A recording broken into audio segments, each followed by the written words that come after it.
Thank you very much.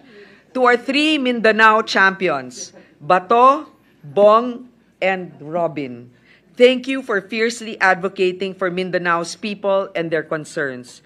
Senator Bong, ang malasakit centers mo, marami talaga ang hindi nakakalimot na niyan.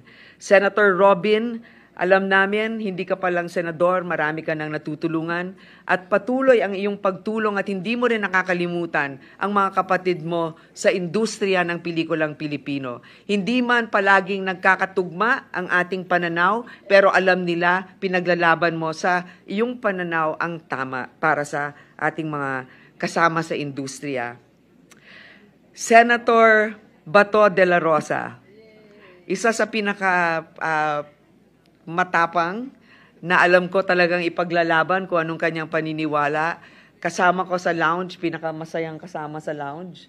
At alam kong hindi natatakot, hindi nagtatago dahil laging handa naman siya at pag merong hamon sa kanya, cool pa rin. At yung mga batas niya na ipinaglalaban ay talagang para din sa kapakanan ng ating military.